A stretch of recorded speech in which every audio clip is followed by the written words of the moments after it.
Alright, in this video we're going to be taking a quick look at Billy 2.0 and how to get started with him. First of all, once you install Billy, you will find him inside of the Actors tab under Character, Cinestar, Billy. And in this folder you will see the primary base model for Billy right on the root of that folder. All you need to do is drag and drop him onto your stage and you're pretty much ready to begin.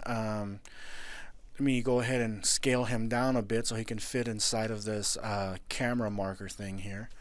And you'll also notice an additional folder here labeled Legacy. This is because the original character that I was going to release that was Billy, he's actually, I never had a chance to release him. I got a little carried away with playing around with the character, trying to make him as compatible with as many potential workflows as possible, that I ended up pretty much redesigning the entire character from scratch, and the result is what you see here on the left. But this is the original Billy 1.0 character here, and there's also a Billy Old Timey, which is basically a Billy 1.0 wearing period clothing from the early 1900s.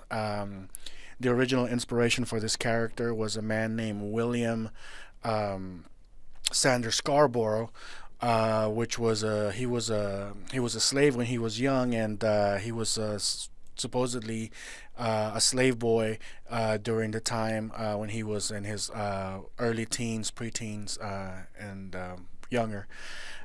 So anyways, this character is based on a historical figure, or inspired by, and so that's where that comes from, and you can work with that if you like, and modify them to your liking for whatever project you have going on. But that is Billy 1.0, and it is basically a previous version that I never actually had a chance to release. So I finally got around to it, and now we have Billy 2.0, which is a complete different system altogether. So once we have dragged them onto the stage, what we need to do is we can go ahead and, I mean, obviously you're not going to want to work with him in the nude unless you're doing some kind of comedy scene where he's swimming in a lake somewhere and there's some kind of gag or joke or something. I'm pretty sure 99.9% of all cases you're going to want some kind of clothing items or change of his appearance somehow. So let's go, first of all, we're going to go into the character composer mode. And once inside of the character composer mode, we're going to select the body tab, and notice that we have under the, for example, the upper section, here's the Cinestar folder, and then there's the Billy folder. In the root of the Billy folder, you're going to find 3 different shirts. Let's go ahead and drag and drop the first one. That's t-shirt 001. This is a shirt that was inspired by the Saul character. But of course, it's designed for Billy. It fits him perfectly, and it's a little bit more appropriate for this type of character. It is also render style compatible, which means that you can change the color of the shirt and any other item in the thing whenever you wish. But we're not gonna do that yet because Billy does have his own unique workflow when it comes to colors. What we're going to do is we're going to keep playing around a little bit more and check out the t-shirt number 2, which is a really nice casual t-shirt, a little bit longer on the sleeves, and it has a half-tucked look to it with an attached belt. The belt itself will adapt to whatever pants or shorts you have underneath. The color will just kind of bleed through the belt itself, so it's kind of cool the way that it'll adapt itself. You'll also have this black t-shirt with a undershirt combo, long sleeve undershirt, and these 3 shirts are part of the starter pack. So there you have it. You know, those are the 3 main shirts. We're gonna go ahead and leave this middle shirt, the shirt number 2, on him for now, and we're going to move on to our lower section, and we're going to apply some pants. Billy comes with 2 sets of pants. We have a set of classic jeans and a set of loose-fitting jeans. We also have a legacy section here for Billy 1.0. If you're working with Billy, you can actually change his pants to a more modern jeans, or you know, put the original patched pants back on him. Anyways, let's go back here and apply the classic jeans to him. The classic jeans are also inspired by Saul's original costume.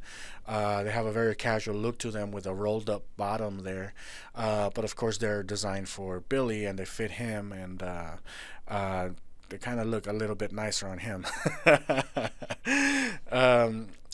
Let's take a quick look at the loose fitting ones too. Here we go. Let's just kind of drag and drop it onto there, and you'll notice that there's going to be a little bit more wrinkles in the fabric. The pants are going to be a little bit more loose. There's pockets, so it's kind of a nicer, more casual, you know, like jeans type pants. And of course all these are render stock compatible, even though you don't see the little icon. That's because they have a custom a thumbnail on there. I guess it overrides the original icon that says RS on them, but they are render stock compatible. And I'm gonna go ahead and leave these pants on him and move on to the shoes. Billy comes with I mean, he comes with hands also, in case you somehow mess up the hands or change them to something else and want to change them back. You can switch back to the default hands, which we don't have to do at this time, so we just kind of skip that. We are going to apply some shoes, and of course Billy, the starter pack comes with 4 sets of shoes. We have a classic black, a classic brown, fancy leather, and sport linen. Now these shoes are at this time not compatible with render styles. You can apply render styles yourselves if you like, if you want to go through the grouping stuff. I think at some point in the near future I am going to take the trouble and go ahead and remap these shoes so that they can have render styles applied to them, so you can change the various colors. For the time being, I think I've played around a little too much trying to get this thing working, and I want to go ahead and just release this character already so we can get something going. So I'm going to drag and drop the fancy leather shoes. These shoes are inspired by a type of polo boot design. They're very nice and modern looking. And I mean, I just really like the look and feel of these shoes, and they have, you know, every single angle available was very meticulously drawn and stuff, so it has a really nice look. I think it's one of the better looking shoe sets available on the Reallusion marketplace right now. So I'm actually kind of proud of these shoes. We also have the Sporty linen shoes, which are inspired by Converse All-Star shoes.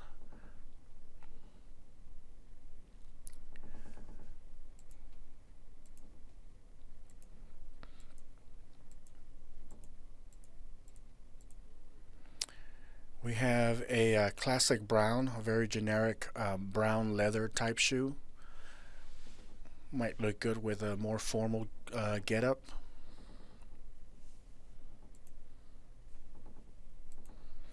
And we have a classic black, which is also a very generic type shoe. It'll kind of go with anything.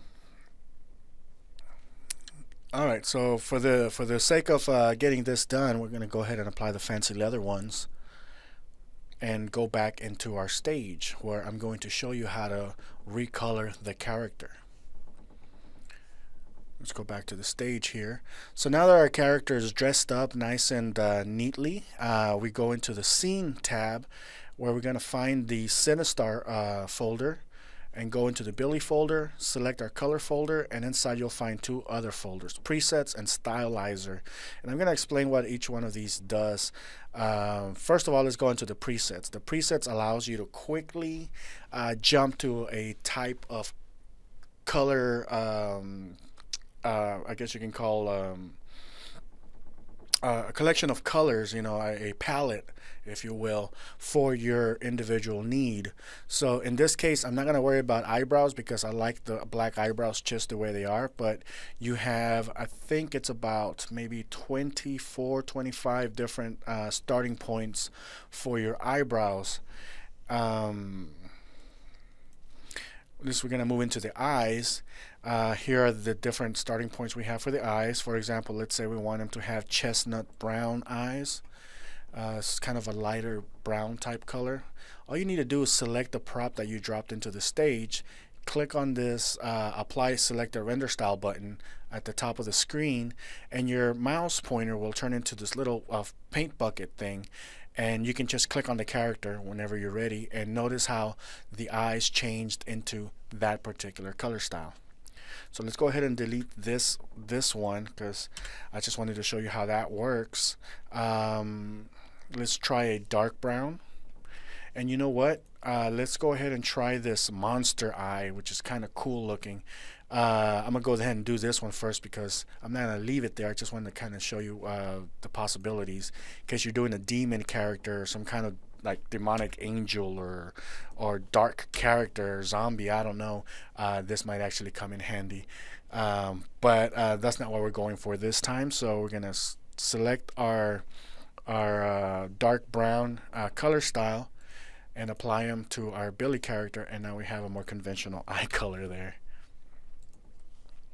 Okay, so let's move on to the hair. Again, we have a bunch of different options to choose from, and these are all starting points. You can further modify these color styles using the render style tools. Okay, so if you don't have the right shade that you need, you know what, just find the one that's closest to the one that you want to work with, and then it's easier to work from there. So in this case, let's just kind of you know, let's say we're gearing up for St. Patrick's Day and we want to do like a St. Patrick's card or animated gift card or something, and we need green hair. So we're going to select this shade of green and just apply it to our Billy character. And of course, you know, here is our main color, and then we have our outline color. Now, if Billy was using additional shades of in his hair, for example, this would be a tertiary shade of green and a fourth shade of green down here. So it would make use of those colors as well. But since the base model doesn't actually use those, we kind of omits them. So now let's move on to, let's see, we haven't colored the skin yet. Okay, we got to make sure the skin is consistent throughout. So let's go ahead and move onto the skin section real quick. We're going to skip over the lips and the nails. And I have my own color convention that I had to come up with this character to keep everything conventional and consistent in all derivative works. There's going to be specific colors with specific names, and eventually there's going to be an entire palette that's going to be easily referenced based on name and stuff, and people are going to be able to reference these colors based on their names and how to find them and be able to share them and stuff like that. Anyways, let's go ahead and use the A6 style. And the thing that we focus on these is the base color and the outline, because the shading itself is a sort of a global shading technique, because it doesn't really matter what the base color is. The highlight and the shadow, if applicable, will automatically adjust itself based on the base color. So there's no need to worry about what my highlight color is going to be as a secondary color, because it's always going to be monochromatically adjusted based on the base color. And hopefully that kind of means something to you. If not, just feel free to send me an email or something. I'll be more than happy to answer any questions or doubts you may have about the way the coloring system works. Anyways, this is my base color and this is my outline, and this is for my skin. It's a style called A6, and I'm just going to apply it. And notice how all my skin has been consistently transformed into this particular style. The outlines have switched to this darker brown color, and my base color has switched to this shade of brown. All right. Now the lips themselves didn't change because you know what? I think the lips should not always be the same color as your main skin area. They should either be darker or lighter. That way you have this kind of a separation. It draws your eyes towards the character. You know how they always say that, you know, the eyes are the windows to the soul. Well, in cartooning, you know, cartoons have very dead eyes. In cartoons, the eyes are not the windows to the soul. For cartoons, the mouth is usually the most expressive part of the character. So it is the mouth that is the window to the soul. So the mouth is the one that kind of needs to stand out, and you have to visually kind of follow and stuff like that. So keep that in mind if you ever decide, you know, if you ever like basically do your own mouths from scratch, or as you animate things, you know, worry a little bit more about how the mouth moves and how the mouth is animated, not so much the eyes.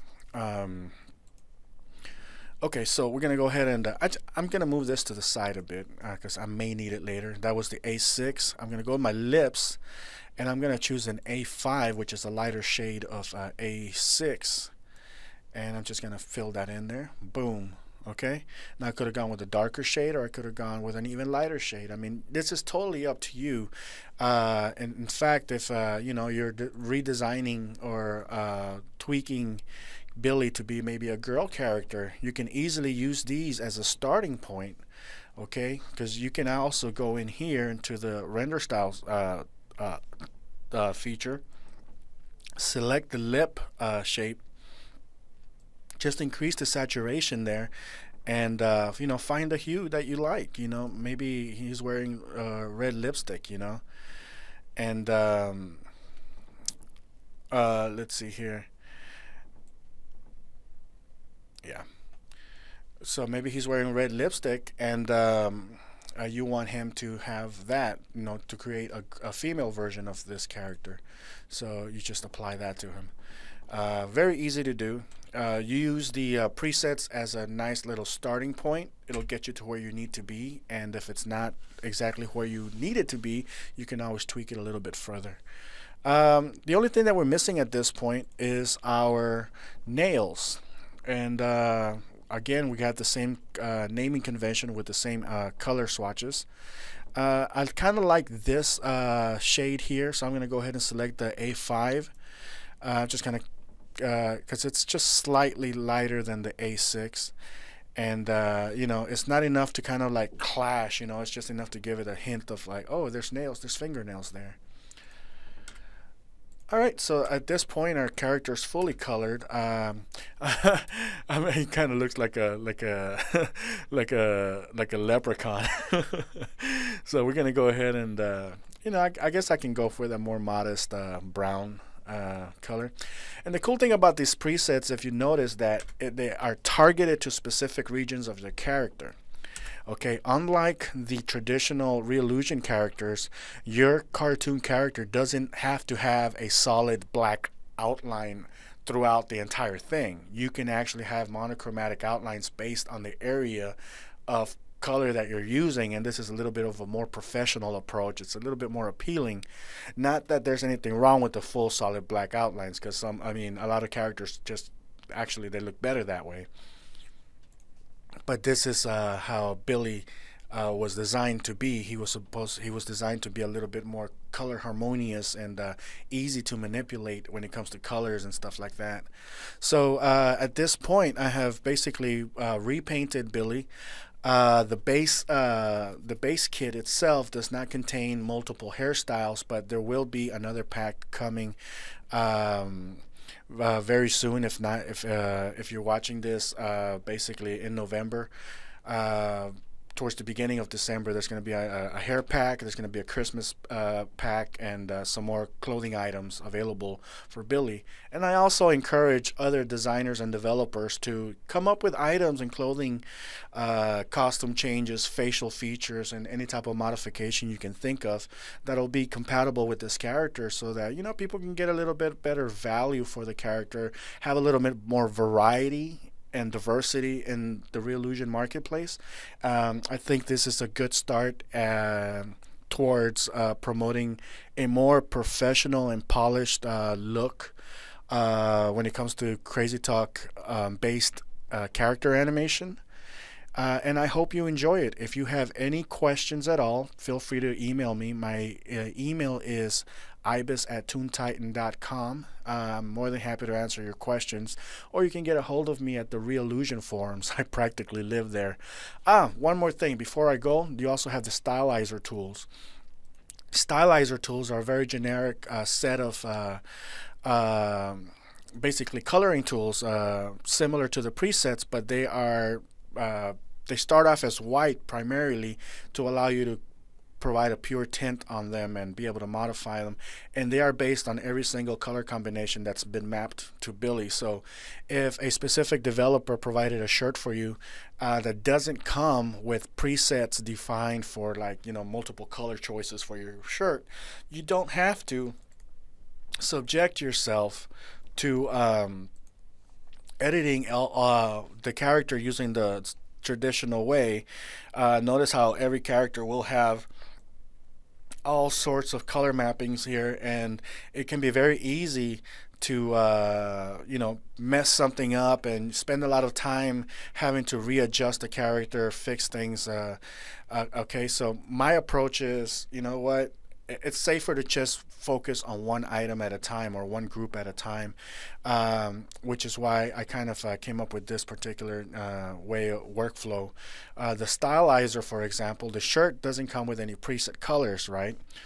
And for Billy 2.0 based characters, and I have an entire document available if you check out the README file that's available as part of this download, you can see how every color is mapped, where everything should be. If you're designing something to be used with Billy, please follow those guidelines to maintain that color consistency, so that if another developer comes up with a preset or some kind of item that's compatible, your design, your character, I mean your, you know, the item that you created will also fall in line and be compatible with their designs, and you know, it'll just be a better experience for everybody. So for the shirts and upper body, Billy uses the top 1 and top 2 color styles. That's these two right here. The top 1 is usually reserved for the primary t-shirt. It's basically consists of a primary color and an outline for that color. And top 2 usually applies to the character if that character has a secondary item, such as a belt in this case, or it could be a jacket. Okay, so you have a primary and a secondary color style.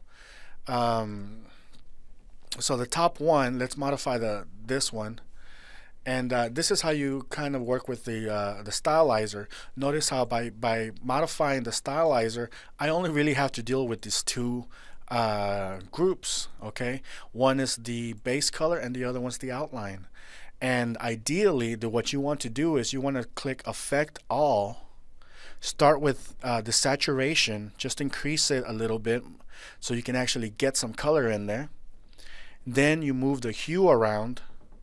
Okay, and this is and this is basically because I clicked Effect All, and really it's only 2 items.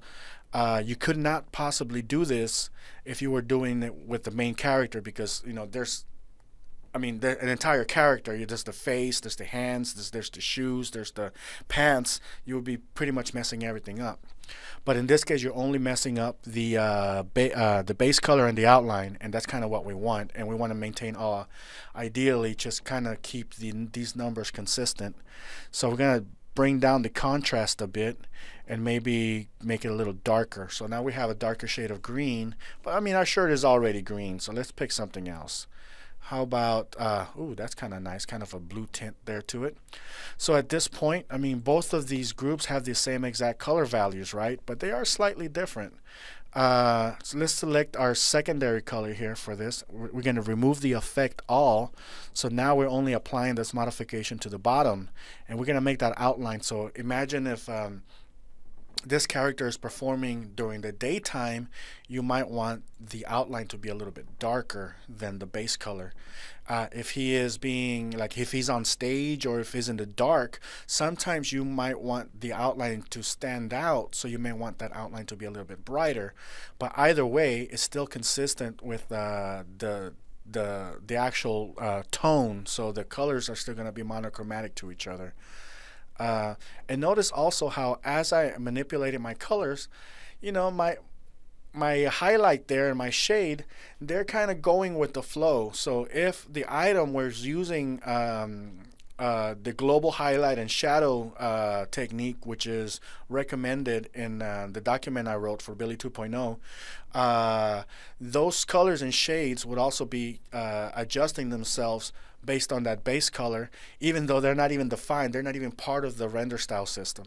That's kind of a cool little trick that I kind of stumbled into accidentally, but you know what? It doesn't matter how you stumble into something, as long as it works. I mean, take advantage of it, right?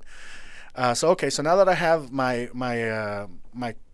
style defined for my t-shirt, I could just apply it, and notice how those colors only change the t-shirt itself. Okay, they don't modify my skin, they don't change the outline for the hands, they don't do any damage to any other part of the character. They stay localized to the t-shirt itself. Next, we have a secondary color. Okay, so the secondary color for our top belongs to this belt here, and not all items are going to have a secondary color, and but in the event that you do have one, this is the style that you will use the top to. Okay, so the same procedure applies. We're going to go into this color style panel, click Effect All, and bring up the saturation. Find us a nice little shade that we want our belt to be. Maybe we want them to be hey, how about that kind of a greenish tint to it? Bring down the contrast maybe, and the brightness, because it is a belt. Or it's up to you how you want to handle this. Then we're going to remove the Effect All check mark here, and we're going to tweak the outline a bit more. So we're going to make that maybe darker. And actually, we don't really need to, because I think the belt doesn't require it, but I'm going to do it anyways. I think it does, actually, now that I remember. I'm going to apply it, and boom, we have a green belt with a slightly darker green outline on it. So that's how that works. I mean, practically every item in the character can be modified. Okay, so if the developer or designer that created an item for Billy did not supply their own set of presets for their items, as long as they configured everything properly, you should be able to easily manipulate these stylizer tools to create your own color styles.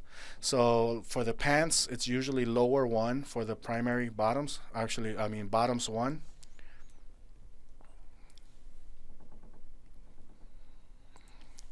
And again, click Effect All, increase the saturation just so we can actually see the color. Change your hue to a good little starting point, and then adjust your contrast as needed. Adjust your brightness as needed. Remove the Effect All. Select your outline. Make that maybe either brighter or darker, depending on how you want your style to look like. I mean, here's a lighter one with the lighter outlines. Or we can make them darker. Okay, you have practically full control of anything related to color when it comes to Billy, and I'm actually kind of proud of this. And these little balls and stuff are reminiscent of my Toon Titan color system that I developed a few years back. So that's where that comes from, by the way. If you are an animator looking to work with color inside of Flash, feel free to check out toontitan.com. It's an amazing little program. There's a little shameless plug for you. But that's it. That's as far as I'm going to go with that. All right. So the other thing you can do with these stylizer tools, these props, now that I created my own little set, I can easily, I can go in here, for example. There's several ways I can handle this. First of all, I can take this and go into custom props. Let's see here. I'm gonna create a new folder, call it Hello World, and in here I can add these props, right, one at a time. T-shirt,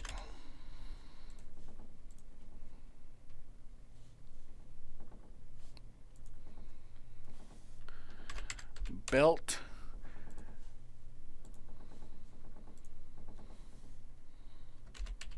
pants. So now I have predefined color styles that I can come back and use at a later time whenever I want, specific to my own design, basically my own character choices, color choices. Okay, so basically now that you have these custom props defined, basically this custom styles set up, you can easily export these to a colleague. You go into you can use them for later use, of course, but you can also go, if you have a colleague that you guys are working on the same project, or you want to help somebody, come up with a nice color style or whatever, you can basically take the stylizer, the customized styles that you've created, and just email those to them directly, so you can collaborate better when it comes to like sharing color combinations and styles and things of that nature. Okay, so that's it. That's Billy 2.0. I hope you enjoy working with him. And again, if you have any questions, feel free to contact me. My name is Ibis, and you can get a hold of me at ibis@toontitan.com.